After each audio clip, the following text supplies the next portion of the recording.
Bernier का जो travels in the Mughal empire है वह एक बड़ा ऐतिहासिक स्रोत साबित हुआ है। कई कारण हैं उसकी प्रसिद्धि के और उसको इतिहास में इतना अहम स्थान देने के। ऐतिहासिक स्रोत बनने का मुख्य कारण है कि इसमें बड़ा गहन प्रेक्षण है, बड़े आलोचनात्मक दृष्टि से लिखा गया है और अंतर्दृष्टि मतलब अपने को अंदर से उसने काफ़ी समझने समझाने की इसमें कोशिश की है। इसके साथ ही गहन चिंतन भी परिलक्षित होता है, खासकर तब जब वह इसकी तुलना पश्चिम से करता है, भारत की सामाजिक स्थिति की तुलना पश्चिम से, फ्रांस से, और उसके इस गहन अध्ययन का प्रभाव उनकी इस लेखनी पर दिखाई पड़ता है। ऐसा लगता है कि मुगल कालीन इतिहास को वो वैश्विक परिप्रेक्ष्य में रखना चाहता था, उसमें स्थापित करना चाहता था और इसीलिए उसने इसकी तुलना बारंबार पश्चिमी जगत से की है। कितना सफल हो जाए कितना असफल यह तो दूसरा बिंदु है, लेकिन हाँ, ऐसा लगता है कि वह समुचित स्थान मुगल इतिहास को विश्व के नक्शे में देना चाह रहा था और इसीलिए उसने बारंबार तुलनात्मक चर्चा की है। बर्नियर ने भूस्वामित्व को लेकर भी कुछ टिप्पणियां की हैं और अपने विवरण लिखे हैं वृत्तांत में और विस्तार से अपने विचार लिखे हैं। उसका कहना था कि जो भूमि थी वो संभवतः सभी शासकीय भूमि थी, राजा की होती थी और उसका सभी भूमि का स्वामित्व भी सम्राट के हाथ में होता था मुगल काल में, यानी व्यक्तियों की अपनी कोई भूमि नहीं होती थी। और ऐसा कहते हुए उसने उस पर बताया है कि इसके कुछ नुकसान मैंने देखे हैं और मेरी अपनी समझ है कि निजी स्वामित्व की तुलना में राजकीय स्वामित्व जो भारत में ज़मीन का है ये उसके दुष्परिणाम हैं। उदाहरण के लिए उसका कहना है, सबसे पहली बात कि भूधारक जो हैं जिनको ज़मीन मिली है, राजा क्या करते थे। बर्नियर ने स्वयं लिखा है कि तत्कालीन सम्राट अमीरों को ज़मीन बांट देते थे। अमीरों का ज़मीन पर कोई रुचि, विशेष रुचि नहीं होती थी, इसके सिवाय कि वहाँ से उनको कर मिल जाए, उसके अलावा वहाँ के उत्पादन में या वहाँ के कृषि वृद्धि में उनका कोई योगदान नहीं होता था, उनकी कोई रुचि नहीं होती थी। ये एक बहुत बड़ा नुकसान था। परिणाम था क्या हुआ कि जो खेती की ज़मीन थी उस पर दिनों दिन उत्पादन भी गिरने लगा। दूसरा परिणाम ये हुआ कि जो श्रमिक थे वे श्रमिक भी उन ज़मीनों से हटकर दूसरी तरफ चले गए, यानी ग्रामीण क्षेत्र में खेती की ज़मीन की आबादी कम होने लगी। यह भी बर्नियर ने नोटिस किया है, ध्यान दिया है और लिखा है कि संभवतः इसका कारण था ऐसे अमीरों के द्वारा भूस्वामित्व को पा लेना जिनकी कोई स्वयं कृषि में कोई रुचि नहीं थी। उनकी रुचि केवल उस कृषि भूमि से कर लेने तक सीमित थी। तीसरी बुराई जो बर्नियर लिखते हैं वह ये है कि उत्पादन वृद्धि के प्रति उदासीन तो थे ही, साथ ही वे बेहतर भूमि धारक भी सामने नहीं आ पाए। क्यों? क्योंकि ज़मीनें जितनी थीं सब अमीरों को दे दी गई। अमीरों से बेहतर जो हो सकते थे वे लोग सामने नहीं आ पाए और गांव की जो जनसंख्या जो शहर की ओर जाने, जो श्रमिकों के रूप में जाने लगी, उसकी अपनी बुराइयां थीं। एक जगह तो बर्नियर ने यह भी लिखा है कि जो श्रमिक गवर्नर होते थे जिनका काम था इन श्रमिकों को देखना, इनके कार्यों को देखना, इनका जो तानाशाही रवैया था वह भी शायद इसी कारण था क्योंकि ये भूमि मूलतः राजकीय भूमि मानी जाती थी। भूमि के मामले में निजता के अभाव को लेकर बर्नियर बार बार इस बात की टिप्पणी करते हैं कि यह मात्र नुकसानदेह ही नहीं था बल्कि कुल मिला के समाज के लिए भी बहुत बुरा था, क्योंकि और ये मौलिक भिन्नता पश्चिमी जगत से करते हुए बर्नियर नहीं चूकते, क्योंकि पश्चिमी जगत में जो ज़मीन थी वह अधिकतर ज़्यादातर निजी हाथों में थी। इसके साथ ही जो पांचवी बुराई उन्होंने बताई है कि अपने पुस्तक में जिक्र करते हुए कहते हैं कि किसानों की दशा अच्छी नहीं थी और यदि वे समय पर भूस्वामी के आदेशों का पालन नहीं कर पाते थे, उनकी अपेक्षाएं पूर्ण नहीं कर पाते थे, तो इनका जीवन यापन तो दूभर हो ही जाता था, कठिन हो ही जाता था। साथ ही या जीवन यापन के निर्वाह के लिए जो चीज़ों की ज़रूरत थी वो छीन ली जाती थी। उसके अलावा उनके बच्चे भी छीन लिए जाते थे, परिवार टूट जाता था और ये बच्चे इन अमीरों द्वारा दास बना दिए जाते थे। इस प्रकार बड़ा विभत्स चित्र बर्नियर ने किसानों की दशा पर और भूमि स्वामित्व पर दिया है। साथ ही उसने निरंकुशता का भी जिक्र किया है और यह बताया है कि किस तरह ये जो भूमिहीन किसान थे वे इस निरंकुशता का शिकार हो रहे थे।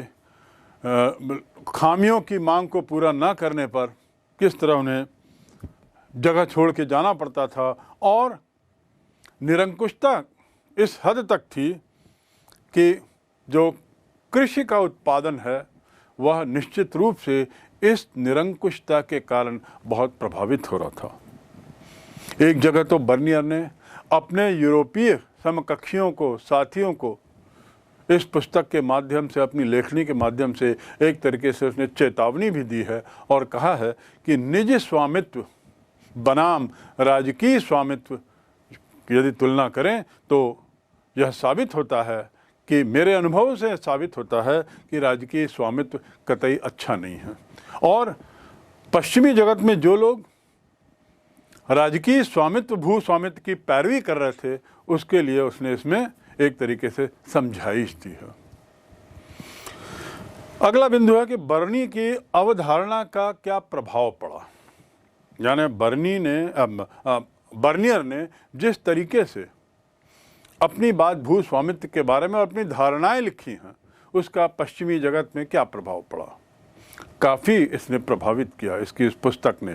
18वीं शताब्दी में तो इसकी पुस्तक काफ़ी विस्तृत रूप में पढ़ी जाने लगी और विचारकों और दार्शनिकों के बीच में इस बात को लेकर काफ़ी बहस भी हुई, निजी स्वामित्व बनाम राजकीय स्वामित्व को लेकर। और मॉन्टेस्क्यू, जो फ्रांस का एक प्रसिद्ध फिलोसोफर था, दर्शन शास्त्री था, उस मॉन्टेस्क्यू ने तो स्पष्ट कहा है कि ये सब निरंकुशता का ही परिणाम है कि दासता और गरीबी के कारण राजकीय जमीनों में इस तरह का नुकसान देखा जाता है। दूसरे शब्दों में मॉन्टेस्क्यू ने भी निजी संपत्ति का बखान किया है। और दूसरी ओर 19वीं शताब्दी में कार्ल मार्क्स, जो मजदूरों और किसानों का प्रणेता माना जाता था, उसका विचार कुछ और था। उसका कहना था कि निजी स्वामित्व भूमि पर नहीं होनी चाहिए, न ही शासकीय स्वामित्व, बल्कि गांव के समुदाय, उनके पास इस ज़मीन का स्वामित्व होना चाहिए ताकि किसी तरह का शासकीय दखल ना हो। पूरी संभावना है कि उसके ये विचार, कार्ल मार्क्स के ये विचार भी बर्नियर की लेखनी से प्रभावित हुए होंगे।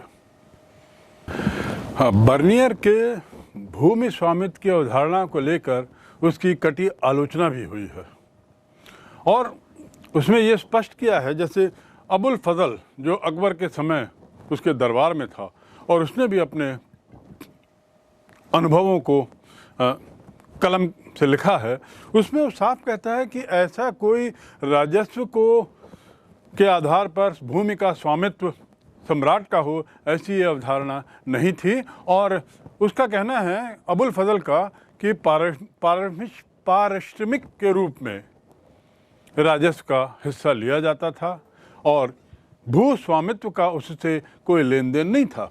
आगे ये भी कहा गया है कि राजा जमीन की एवज में सुरक्षा देता था।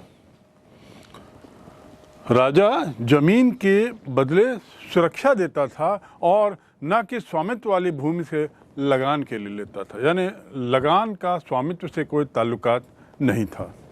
उस काल में भू राजस्व की मांग शायद बहुत अधिक थी, इसलिए बर्नियर को ये आभास या ऐसी अनुभूति हुई कि शायद इसका स्वामित्व राजकीय प्रश्रय में था। और चूँकि भू कर राजस्व बहुत ज़्यादा था तो इसलिए ऐसे मांगों का लगान उसको समझ बैठा और ये लगान था, न भूमि कर न ये लगान था, न ये भूमि कर था, बल्कि एक तरीके से ये किसी भूमि में किए गए कृषि उत्पादन पर लगाया गया कर था। तो इस प्रकार बर्नियर यहाँ पर ऐसा लगता है उससे चूक हुई है और अबुल फजल ने इस बात को स्पष्ट कहा है कि भूमि स्वामित्व एक तरीके से राजा का नहीं होता था। भूमि स्वामित्व और भूमि संबंधी जानकारी के अलावा बर्नियर ने तत्कालीन शिल्पकारों और कारखानों का भी बड़ा विस्तृत वर्णन किया है। यह एक उन यात्रियों में, उन बहुत कम यात्रियों में है जिसने कारखानों का भी विस्तृत विवरण किया है। और उसने बताया है कि बड़े बड़े कारखाने होते थे जिसमें बड़े बड़े कक्ष होते थे और उन कक्षों में चर्मकार, सुनार, शिल्पकार, कलाकार या अन्य कार्य करने वाले अपना कार्य करते रहते थे। उसके अलावा एक तरीके से एक इंस्पेक्टर भी होता था जो इन लोगों के काम की शैली पर नज़र रखता था और लगातार घूमते रहता था यह देखने के लिए कि कार्य सुचारू रूप से चल रहा है कि नहीं। भारतीय शिल्प और भारतीय कारखानों के इस वर्णन को करते हुए ये बात रेखांकित करनी चाहिए, ये बात खास तरीके से आपको समझना चाहिए कि इब्न बतूता, ट्रैवनियर और उसके अलावा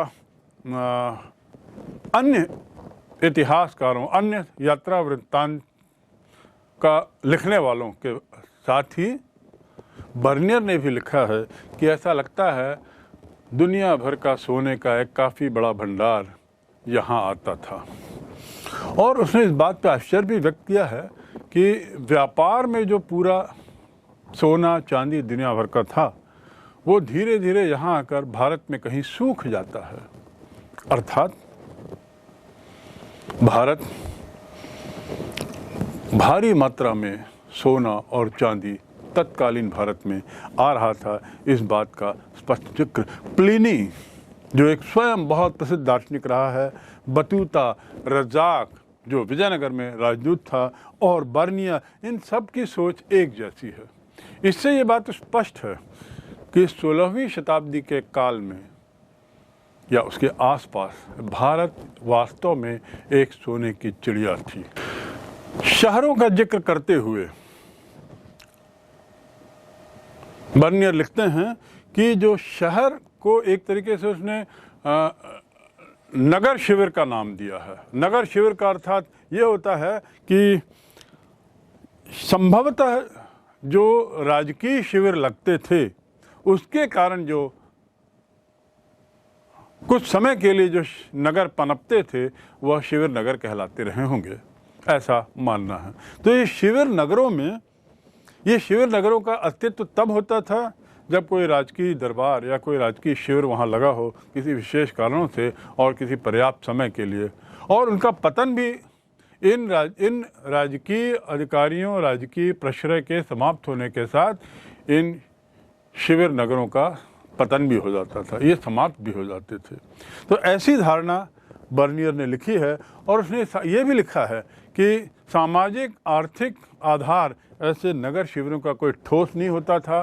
पर्याप्त जनसंख्या शहरों की थी, शहरों में पर्याप्त जनसंख्या रहती थी। लगभग 15% जो तत्कालीन जनसंख्या थी उसका लगभग 15% भाग शहरों में रहता था। और बर्नियर के स्वयं के अनुसार यह संख्या यूरोप में नगरीय संख्या से ज़्यादा थी। यह प्रतिशत जो है ये ज़्यादा था, यानी हमारे यहाँ शहरी संख्या प्रतिशत के रूप में पश्चिमी देशों से ज़्यादा थी। ये जो शहर होते थे, अधिकतर शहर जो स्थायी थे वे एक तरीके से उत्पादन केंद्र होते थे, जैसे बंदरगाह हों, धार्मिक स्थल हों या धार्मिक स्थलों के अलावा जहाँ पर तीर्थ स्थल आदि हों। ये इन स्थानों पर एक नियमित रूप से कुछ न कुछ उत्पादन होता था। समृद्ध व्यावसायिक समुदाय वहाँ पर इकट्ठा हो जाता था, वहाँ पर एकत्रित होता था। और ये जो व्यावसायिक समुदाय थे जो किसी न किसी व्यवसाय से जुड़े थे, इनके अपने बीच में जाति भावना और बंधुत्व भावना बहुत काम करती थी और इसीलिए लोग एकजुट रहते थे। इसका जिक्र करते करते बर्नियर ने यह भी लिखा है कि इन व्यावसायिक समूहों का एक मुखिया होता था जिसे सेठ कहते थे, और अहमदाबाद जैसे शहर में वहाँ पर ऐसे कई व्यावसायिक समूह मिलकर अपना एक मुखिया चुनते थे जो नगर सेठ कहलाता था। तो इस प्रकार नगर सेठ की धारणा और उसका व्युत्पत्ति के बारे में बर्नियर ने बड़ा स्पष्ट लिखा है। ये जो व्यवसायों की बात करें तो व्यापारियों के अलावा अन्य तरह के व्यवसाय जो होते थे, जैसे चिकित्सक, उसके साथ ही चिकित्सक के अलावा वकालत करने वाले वकालत, शिक्षक, अध्यापक, अधिवक्ता, वास्तुविद, चित्रकार, संगीतकार आदि, इन सब के अपने सामुदायिक समूह होते थे और इन सब का जो अपना ढांचा था वह एक ही जैसा था, जिसमें उनके अपने अपने जाति के आधार पे और अपने बंधुत्व की भावना के आधार पे इनमें जो बॉन्डिंग थी, इनमें जो एकता थी, वह देखने लायक थी। बर्नियर की बात करते करते थोड़ा हम अल-बरूनी की ओर पुनः जाएं, जिसने जाति प्रथा पर कुछ ऐसी टिप्पणी की थी और उसने स्पष्ट अपनी बात में लिखा है, अपनी बात लिखी है कि फारस के समाज में, वहाँ का समाज जैसे 4 वर्गों में विभाजित था, ऐसे ही अल-बरूनी का लिखना है भारत में भी ऐसा ही समाज का विभाजन हुआ था और ये व्यवसाय आधारित था जो बाद में जाति प्रथा में बदल गया, जन्म के आधार पर हो गया। समाज का विभाजन वह इस प्रकार करता है कि घुड़सवार शासक एक वर्ग, उसके अलावा भिक्षु, अनुष्ठानिक पुरोहित तथा चिकित्सक, खगोल शास्त्री, वैज्ञानिक दूसरा ग्रुप, उसके बाद कृषक, शिल्पकार, ऐसा इस ढंग से 4 भागों में वो बांटता है। और उसका कहना है कि ये सामाजिक वर्ग जो था ये केवल इस प्रकार जो बटा था वो केवल भारत में ही नहीं था, ये अन्य देशों में भी सीमित था, लेकिन इस्लाम में सभी लोगों की समानता थी। केवल धार्मिक मान्यताओं के पालन में भिन्नताओं का जिक्र उसने किया है। जाति प्रथा में ब्राह्मणवादी विचारधारा से तो वो सहमत था, उसका पक्षधर था, लेकिन अपवित्रता के विचार से वह कतई असहमत नहीं था और उसने इस बात को नकारा है और उसने ये कहा है कि हर अपवित्र वस्तु पवित्र अवश्य होती है। तो इस प्रकार किसी व्यक्ति को निम्न जाति का केवल इसलिए देखना कि वह अपवित्र है, यह गलत है। दास संबंधी प्रथा पर इन इतिहासकारों की या इन यात्रा वृत्तांतों में क्या लिखा गया है। दास प्रथा पर सबसे अच्छा विवरण इस बात से स्पष्ट है कि दास प्रथा उस समय प्रचलित थी। जो उस समय के जो शासकीय वंश थे प्रारंभ में, वे लोग सभी दास थे और सुल्तान तो सभी दास ही थे। दास वंश और सुल्तानों का पूर्व में दास होना इस बात का परिचायक है कि दास प्रथा उस समय प्रचलित थी। दास प्रथा आखिर थी क्यों, इस बात को लेकर भी सभी एक मत हैं कि घरेलू कार्य कराए जाते थे या राजा की सेवा में उनको पेश किया जाता था। राजा कई जगह इनका उपयोग एक तरीके से मुखबिर के रूप में भी करता था। यानी ऐसा बर्नियर का लिखना है कि लगभग हर एक अमीर के साथ राजा ये सुनिश्चित करता था, उसकी एक आदत थी कि एक आध दास को वो उसके साथ बांध देता था, जिसका कार्य होता था मुखबिर का काम करते हुए उस अमीर की समस्त जानकारियां, उसकी गतिविधियों पर नज़र रखना और उसकी सूचना जो जरूरी हो वह राजा तक पहुंचाना, सुल्तान तक पहुंचाना। ये दास लोग भेंट में लिए दिए भी जाते थे और जैसा मैंने पूर्व में बताया कि बहुत लोग दास मात्र इसलिए बना दिए जाते थे क्योंकि उनके जो पिता लोग थे, किसान पिता लोग, वो लोग शायद समय पर राजाओं की अपेक्षाओं को पूर्ण नहीं कर पाए और इसलिए इनके बच्चों को दास के रूप में ले लिया। बर्नियर स्वयं लिखते हैं कि जब वो फ्रांस से आए तो मुल्तान में उन्होंने मुल्तान के गवर्नर को कुछ भेंट दी। उस भेंट में किशमिश, बादाम और एक दास था। उसी प्रकार जब वो दिल्ली पहुंचा तो मोहम्मद बिन तुगलक को भी उसने कुछ दास भेंट किए। तो इस प्रकार दासों का प्रचलन भेंट आदि के रूप में भी होता था, और दासों से जो कार्य लिए जाते थे वो उनकी क्षमता अनुसार होता था। नसरुद्दीन जो उस समय का एक धर्मोपदेशक था, ऐसा माना जाता है कि उसके उपदेश से प्रभावित होकर उसे तत्कालीन बादशाह ने, तत्कालीन सुल्तान ने 1 लाख टका और साथ ही 200 दास भेंटवश दिए। 200 दासों को किसी धर्मोपदेशक को दिया जाना एक स्वयं में एक अजीब बात है, लेकिन इसका वर्णन, इसका विवरण बर्नियर अपनी पुस्तक में करते हैं। जैसा कि बर्नियर लिखता है कि योग्यतानुसार इन लोगों से काम लिया जाता था, इन दासों से काम लिया जाता था। ये भेंट स्वरूप लिए दिए जाते थे। घरेलू कार्य और राजकीय सेवा में भी इनका उपयोग होता था, और इनका उपयोग पालन वगैरह को उठाने में भी होता था। पालिका जो होती थी, जिसमें राज दरबार के लोग एक स्थान से दूसरे स्थान भ्रमण करते थे, उसको उठाने में भी इनका उपयोग होता था। बर्नियर ने एक विवाह में अपनी उपस्थिति का भी जिक्र किया है, और वो कहता है कि सुल्तान की बहन का विवाह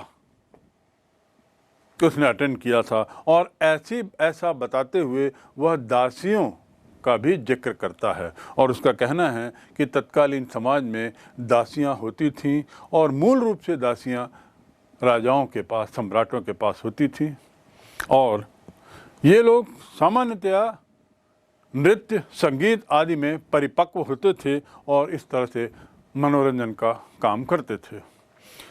जिस विवाह का जिक्र ये करता है बर्नियर, उसमें उसने लिखा है कि वहाँ पर मैंने संगीत के, नृत्य के कई कार्यक्रम इन दासियों के द्वारा किए गए देखे हैं, और उसका वर्णन भी करता है।